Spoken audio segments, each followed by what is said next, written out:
گہرائیوں سے شکر گزار ہوں کہ آج اس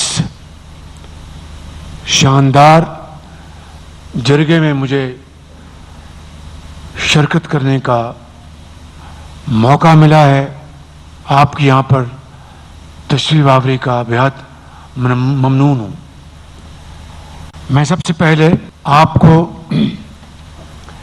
دل کی اتھاہ گہرائیوں سے مبارکباد پیش کرنا چاہتا ہوں کہ 6 اور 7 مئی اور 10 مئی کو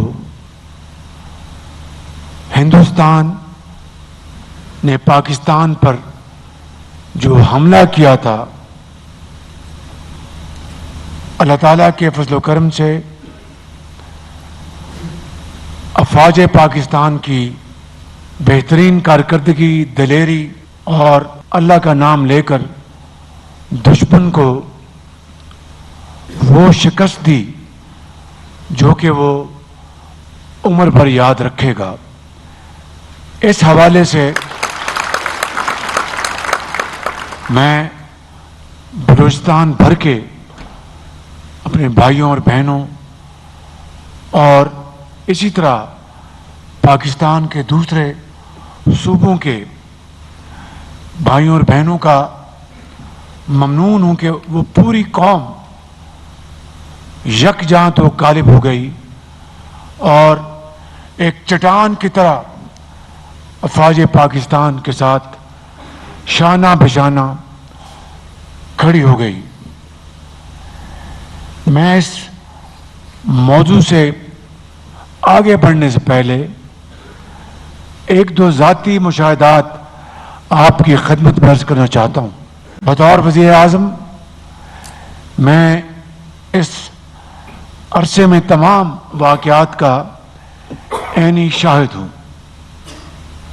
میں آپ کو بلا خوف تردید یہ بتانا چاہتا ہوں، اس جنگ میں جو کہ ایک مختصر ترین جنگ تھی لیکن انتہائی خطرناک جنگ تھی، میں سمجھتا ہوں کہ اس حوالے سے سپہ سالار فیلڈ مارشل سید عاصم منیر کی دلیرانہ، دانشمندانہ اور انتہائی منظم قیادت کے تحت افواج پاکستان نے یہ جنگ جیت کر نہ صرف آپ کا مان بڑھایا، آپ کا سر فخر سے بلند کیا، بلکہ یقین مانے 1971 کا بدلہ لیا. حقیقت یہ ہے مخالف پاکستان کی اس عظیم کامیابی سے سہم گئے ہیں اور پاکستان کے دوست ان کا آج حوصلہ آسمانوں سے باتیں کر رہا ہے. جب پاکستان ایک ایٹمی قوت بنا تو دنیا نے دیکھا کہ پاکستان نے ہندوستان کے 5 دھماکوں کے مقابلے میں 6 دھماکے کر کے ہندوستان کے اوزان خطا کیے اور الحمدللہ وہ عزت، وہ مقام اللہ تعالیٰ نے میرے بڑے بھائی میاں محمد نواز شریف کی ان کو یہ عزت دی. میرے بھائیوں، میں یہاں پر آج آپ کی باتیں سننے آیا ہوں. یہاں پر بڑے بڑے سردار، عمائدین، بڑے بڑے بزرگ، جوان، بلوچ، پشتون، ہزارہ کے ہمارے بھائی اور بہن، سینیٹرز، پارلیمنٹیرینز، منسٹرز، سیاستدان سب بیٹھے ہیں. پاکستان بننے کے فوراً بعد کوئٹہ میں آپ کے بڑے اکٹھے ہوئے اور انہوں نے حضرت قائد اعظم کی لیڈرشپ کو تسلیم کیا اور فراخ دلانہ طریقے سے بلوچستان کو پاکستان کا حصہ بنانے کا آپ کے بڑوں نے اعلان کیا. میں یہاں پر آپ سے جو معروضات پیش کر رہا ہوں بطور ایک پاکستانی کے، اور میں نے ایک مرتبہ نہیں कई मर्तबा अपने बड़े भाई की आवाज के साथ आवाज मिलाकर ये कहा और दिल की अथाह गहराइयों से कहा कि बलूचिस्तान पाकिस्तान का सबसे बड़ा इंतहाई प्यारा सूबा है, जहां के बहुत दिलेर और बहुत बावकार लोग हैं। मैं पूछना चाहता हूं कि क्या वो वजह है जिसकी वजह से अगर कोई कदिया है, कोई अगर मामला है, अगर कोई गिला है, तो वो भाइयों के साथ भाई बनकर बैठकर उसको तय करना चाहिए। जो दहशतगर्द हैं, जो कि खून के प्यासे हैं, जो कि पाकिस्तान की तरक्की और खुशहाली उनको जरा उनको नहीं भाती, जो कि अगयार के एजेंट हैं, मैं समझता हूं कि उनका तो रास्ता आपको रोकना चाहिए, उनके हथकंडों को आपने नाकाम बनाना है। मैं पूछता हूं कि इस हवाले से क्या वो नकाइस हैं, क्या वो गैप्स हैं जो कि आपके मशवरे से हम उनको फिल कर सकते हैं। मैं अब आता हूं बलूचिस्तान की तरक्की और खुशहाली के हवाले से बात करना चाहता हूं। एनएफसी अवार्ड साइन हुआ 2010 में और तमाम गुफ्त चनीद हुई। लाहौर में 3 दिन हम बैठे, फिर यहीं पर गवादर में उसके ऊपर सिग्नेचर्स हुए और उसमें वज़ीर आज़म यूसुफ रज़ा गिलानी की पूरी कंट्रीब्यूशन है। मैं उसको दिल से तस्लीम करता हूं।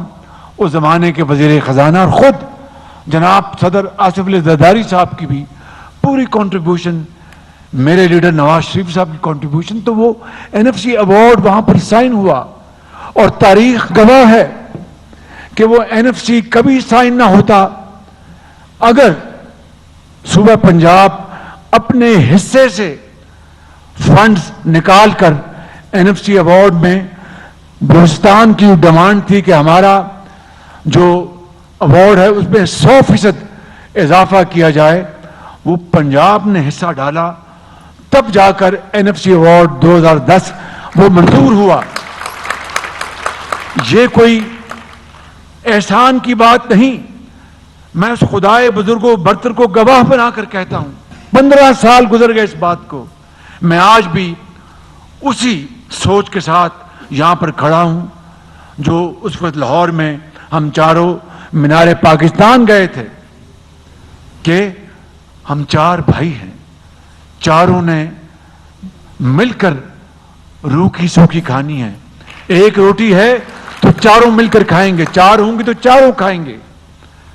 और मेरे भाइयों, मेरी बहनों और बुजुर्गों, 11 अरब रुपए पंजाब ने उस वक्त एनएफसी में अपने हिस्से से डाले, जो आज अगर आप समझें तो वो तकरीबन 155 अरब रुपए बनते हैं। लेकिन बाखुदा कौमी यकजहती, मोहब्बत, इत्तफाक, इत्तेहाद के लिए 160 अरब रुपए क्या 1600 अरब रुपए भी आपके कदमों में निछावर कर दे, धोखा है बिल्कुल।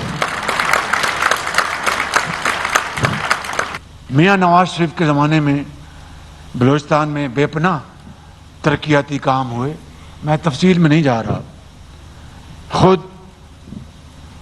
पीपल्स पार्टी के ज़माने में जनाब सदर जरदारी साहब ने आगाज़ हकूक़ बलूचिस्तान, उसमें भी यकीनन बड़ी कंट्रीब्यूशन थी। मैं अब इस दौर में आ रहा हूँ, सोलर का जो मंसूबा चल रहा है किसान भाइयों के लिए, उसमें हमने वफाक ने बड़ी खुशी के साथ जनाब वज़ीर आला साहब के साथ मिलकर अपना हिस्सा डाला और तकरीबन ये 70 अरब रुपए का मंसूबा वो जारी और सारी है। N25 जो है कराची से लेकर और चमन तक खूनी रोड कहते हैं, आए दिन वहां पर हादसे होते हैं और वहां पर बेपनाह वहां पर जानों का नुकसान होता है, ज़िया होता है। जब पिछली हुकूमत थी 16 महीने की, उस वक्त मैं यहाँ आया, हमने उसके कुछ बैचेस की संगे बुनियाद रखा और फंडिंग भी दी। लेकिन मुझे एहसास था कि अगर ये इतनी बड़ी ये रोड है और अगर इस तरह की ये फंडिंग दी गई तो ये तो क़यामत तक नहीं रोड बनेगी। चंद महीने पहले दुनिया में तेल की कीमतें गिरी और 10 रुपए का फायदा पेट्रोल और डीजल में हुआ। हिसाब लगाया तो 150 अरब बनता था। मैंने कहा अगर इससे अगर मैं N25 बनवा दूं तो ये एक हकीर खदमत होगी। मेरे बुजुर्गों, भाई और बहनों, कोई एहसान नहीं आपके ऊपर। उसकी वजह यह है कि आपके जोग्राफियाई आपके फासले इतने ज्यादा हैं कि उनके ऊपर अरबों खरबों भी लगाए जाएं तो वो फासले सिमट नहीं सकते। बलूचिस्तान की जो वसअत है वो तकाजा करती है कि इन्वेस्टमेंट का हुजम उतना ही ज्यादा होना चाहिए। तो ये सारे मामले पेश नजर रखकर ये फैसले किए गए और इंशाअल्लाह और भी इस तरह के हम फैसले करेंगे। और आइंदा बजट में जो PSDP, जो फेडरल डेवलपमेंट फंड जो होगा आप चारों सूबों के लिए और वफाक के लिए, मेरा ख्याल है कि वो PSDP 1000 अरब का होगा। तो इस 1000 अरब में तकरीबन 250 अरब का फंड सिर्फ बलूचिस्तान के लिए है,